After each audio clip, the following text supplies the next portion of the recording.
ఎల్లరికం వణక్కం అన్నామలై విషయంగల్. హే, మనం ఏంటి తమిళ్లో మాట్లాడుతున్నాం? మన వీడియోలు అందరూ తెలుగు వాళ్ళే కదా చూస్తారు. నువ్వు తెలుగులో మాట్లాడాలమ్మా. అవును, తెలుగులో చూస్తారు. అందరికీ నమస్తే, వెల్కమ్ టు ఓం. అయితే ఈరోజు నేను 2 విషయాలు మాట్లాడాలనుకుంటున్నాను. ఒకటి అన్నామలై, అండ్ ఇక్కడ చూస్తే మన తెలంగాణలో పవన్ కళ్యాణ్ 2 రచ్చ జరుగుతున్నాయి. మీ అందరు చూసేసే ఉంటారు, ఎప్పుడు నేను లేటే. కానీ నా ఒపీనియన్ కూడా మీరు తెలుసుకోవాలనుకుంటారు కదా, అంతే. ఇంకెందుకు ఆలస్యం, మాట్లాడేసుకుందాం. అన్నామలై గురించి ఇప్పుడు దేశమంతా మాట్లాడుకుంటుంది. అన్నామలై బీజేపీలోకి జాయిన్ అయ్యి తమిళనాడు స్టేట్ ప్రెసిడెంట్ అయిన తర్వాత నిజం చెప్పాలంటే బీజేపీలో ఊపు ఉత్సాహం వచ్చింది, ఇంక్లూడింగ్ చిన్నపిల్లలతో సహా. అసలు ఆయన పాదయాత్ర చేపడితే ఎంతమంది ఆనందంతో ఆనంద బాష్పాలు కార్చారు. చిన్నపిల్లలైతే మామ మామ మామ అనుకుంటూ ఆయన ఎంతో ప్రేమగా పలకరించారు. ఇక అసలే ఆ ద్రవిడవాదం ముసుగులో అలా అలా అలా అలా తమిళనాడు ఎప్పుడు ఊగుతూ ఉన్న సమయంలో కాస్త హిందుత్వ ఊపు పట్టు తీసుకొచ్చింది అన్నామలై వల్లే. అన్నామలై ఒక సాధారణ రైతు కుటుంబంలో పుట్టి ఐపీఎస్ ఆఫీసర్గా కర్ణాటకలో పనిచేసి ఎంత పోలీస్ పని చేసినా సరే అందరికీ న్యాయం చేయలేకపోతున్నాను, మా మీద ఒక సిస్టమ్ ఉంటుంది, పొలిటీషియన్స్ ఉంటారు, సో నేనే పొలిటీషియన్ అయితే ఇంకా మంచిగా ప్రజలకు న్యాయం చేయగలను అని అలాంటి వాటిల్లో ఉన్న పార్టీలో the best nationalistic party BJP అని సెలెక్ట్ చేసుకొని ఆ పార్టీకి నిజంగా రేయింబవళ్ళు కష్టపడి కుక్క చాకిరీ చేశాడు. అంతేకాదు, బీజేపీ నుంచి ఒకసారి ఆయన ఎమ్మెల్యేగా కంటెస్ట్ చేశారు, అలాగే కోయంబత్తూరు నుంచి ఎంపీగా కూడా కంటెస్ట్ చేశారు.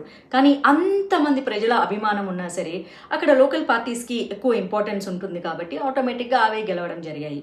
అని మీ అందరికీ తెలుసు, డిఎంకే అంటేనే ద్రవిడ వాదంతో ఎప్పుడు బతుకుతూనే ఉంటుంది. అన్నా డిఎంకే అంటే జయలలిత గారు స్థాపించిన పార్టీ. అన్నా డిఎంకే ద్రవిడవాద పార్టీ అయినప్పటికీ కూడా కాస్త హిందుత్వం వైపు తమిళనాడులో మొగ్గు చూపుతున్నట్లు కనిపిస్తుంది. అయితే ఇప్పుడు కొత్తగా విజయ్ పార్టీ పెట్టిన తర్వాత డిఎంకే గెలుస్తుంది అని చెప్పేసి ఇటు కాంగ్రెస్ వాళ్ళు అనుకోలేదు, డిఎంకే వాళ్ళు అనుకోలేదు, అన్నా డిఎంకే వాళ్ళు అనుకోలేదు. కానీ విజయ్ సీఎం అవుతాడని పర్ఫెక్ట్గా గెస్ చేసింది ఒక్క అన్నామలై మాత్రమే. కానీ ఎందుకో ఎలక్షన్స్ ముందు అన్నామలైని దించేసిన తర్వాత చాలా వరకు ఓట్ బ్యాంకు బీజేపీకి తగ్గిపోయింది అన్న మాట వాస్తవం, అది మనం ఒప్పుకొని తీరాలి. ఇక్కడ తెలంగాణలో కూడా బండి సంజయ్ గారు ఉన్నప్పుడు బాగా ఊపు ఉత్సాహంతో ఉన్న పార్టీ సడన్గా ఎలక్షన్స్ కొంత 6 నెలల దగ్గరగా ఉన్నప్పుడు కొత్త ప్రెసిడెంట్ని మార్చడం వల్ల చాలా వరకు బీజేపీ వర్గాలలో ఉల్లాసం ఉత్సాహం తగ్గిపోయి ఏదో సప్పబడ్డట్టు అయిపోయారనమాట. అంటే అలాగా బురదపంలాగా అందరూ పడుకుండిపోయారు, to be honestly including me also. And తమిళనాడులో కూడా చాలా వరకు అదే జరిగింది. ఎంత ఎక్స్పీరియన్స్ ఉన్నా అన్ని సమయాలలో పర్ఫెక్ట్ డెసిషన్ తీసుకోవడం అయితే కుదరదు కదా, సో అప్పుడప్పుడు బొక్కబొర్ల పడుతూనే ఉంటారు. అయితే ఇప్పుడు జరుగుతున్నది ఏంటి అంటే ఈసారి ఎమ్మెల్యేగా అవకాశం అసలు ఇచ్చారా లేదా అన్నామలైకి? చాలా మంది అయితే ఇవ్వలేదు అని అంటున్నారు. ఒకవేళ రాజ్యసభ ఎంపీ ఇస్తారేమో అందుకని చెప్పేసేసి ఆయనకి ఇలా కంటెస్ట్ చేసే అవకాశం ఇవ్వలేదని చాలా మంది గెస్ట్ చేసేసారు, ఇంక్లూడింగ్ మీ ఆల్సో. కానీ ఇప్పుడు రాజ్యసభ ఎంపీ లేదు, అక్కడ సీటు లేదు, ఆయనకు గుర్తింపు లేదు, అసలు బీజేపీ అని పట్టించుకుంటున్నట్లు కూడా కనిపించట్లేదు. ఇంకో విషయం కూడా చెప్తాను, నాట్ ఓన్లీ బీజేపీ, సమాజంలో ప్రజలు కూడా అట్టనే తగలడ్డారు. చదువుకున్న వాళ్ళు పాలిటిక్స్లోకి రావాలి, యువతరం పాలిటిక్స్లోకి రావాలి, పవర్ఫుల్ పీపుల్ పాలిటిక్స్లోకి రావాలి అంటారు.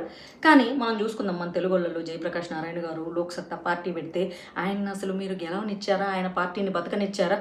ఆ తర్వాత జేడీ లక్ష్మీనారాయణ గారు, ఆయన ఒక ఐపీఎస్, అలాగే సిబిఐలో డైరెక్టర్గా కూడా చేశారు. అలాంటి ఆయన పాలిటిక్స్లోకి వస్తే మీరు గెలిపించారా? వాళ్ళకు చట్టం తెలుసు, న్యాయం తెలుసు, సమాజంలో ఇష్యూస్ తెలుసు, గ్రౌండ్లో ఉండి పోలీస్ ఆఫీసర్లుగా వర్కులు చేసిన వాళ్ళు, వాళ్ళకి ఎంత బాగా తెలుసు. సరే, తర్వాత అన్నామలై గారు, ఆయన కూడా ఒక పోలీస్ ఆఫీసర్గా ఐపీఎస్ అధికారిగా ఎంతమందికి సేవలు అందించారు. కర్ణాటకలో అయితే సింగం సింగం రియల్ సింగం అని పిలుస్తుంటారు.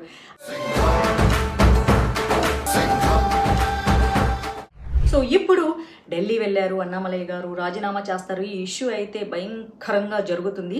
కొత్త పార్టీ పెడతారు, ఆ పార్టీకి రజనీకాంత్ మద్దతు ఇస్తారు అని కూడా అంటున్నారు. ఇప్పుడు అక్కడ డిఎంకేని చూసుకుంటే అది ద్రవిడవాద పార్టీ, అది విజయ్ని అంత పవర్ఫుల్గా క్వశ్చన్ చేయగలుగుతుందా ఆన్ పాయింట్ అనేది కొంచెం డౌటే. ఇటు చూసుకుంటే అన్నా డిఎంకే, అందులో ఇప్పుడు పవర్ఫుల్ లీడర్స్ అయితే ఎవ్వరూ లేరు, టు బీ ఆనెస్ట్లీ. ఇక చూసుకుంటే బీజేపీ అంతంత మాత్రంగానే ఉంది, అసలు ఉన్న సీట్లు కూడా గెలవలేకపోయింది, ఓటర్ రేషియో కూడా కొంచెం పెరిగింది కానీ పూర్తిగా గెలుచుకోలేకపోయింది. ఇప్పుడు మరి ప్రశ్నించేది ఎవరు? సో అందుకే అన్నామలై లాంటి వాళ్ళైతే ఖచ్చితంగా సాక్ష్యాలతో సహా తూచా తప్పకుండా తీసుకొచ్చి క్వశ్చన్ చేస్తాడు అండ్ ప్రజలకి మంచి జరిగేలా చేస్తారు. అంటే అన్నామలై గారు క్వశ్చన్ చేసే స్టైల్ ఎలా ఉంటుందంటే పర్ఫెక్ట్ అపోజిషన్ పార్టీ క్వశ్చనింగ్ ఎలా చేస్తుందో అలా చేస్తుంది. అలా చేసి అధికార పార్టీతో ప్రజలకి మంచి పనులు జరిగేలా చేయించడమే అపోజిషన్ చేయాల్సిన పని. కానీ మన భారతదేశంలో అపోజిషన్ అలా ఉండదు. ఒంగుంటే తప్పు, కూర్చుంటే తప్పు, లేస్తే తప్పు, పడుకుంటే తప్పు, దగ్గితే తప్పు, తుమ్మితే తప్పు, తింటే తప్పు, తినకుంటే తప్పు. అలా ఉండదు. అన్నామలై గారితో స్ట్రైట్ ఫార్వర్డ్ ఉంటుంది. నువ్వు పని చేయలేదా ఖచ్చితంగా ప్రశ్నిస్తారు, నిలదీస్తారు, దానికోసం పోరాటం చేస్తారు, ప్రజల నుంచి మరిన్ని గొంతుకలు చేరువయ్యేలాగా చేస్తాడనమాట. సో చూద్దాము, మరి ఆయన కొత్త పార్టీ పెడితే బాగానే ఉంటుంది. ఇంకా నేనైతే ఖచ్చితంగా ఈవెందో నేను పార్టీలో ఉండి కూడా మరి ఆయనకు సరైన గుర్తింపు రాలేదు అంటే ఖచ్చితంగా ఆయన అక్కడి నుంచి వైదొలగడమే మంచి పని కదా.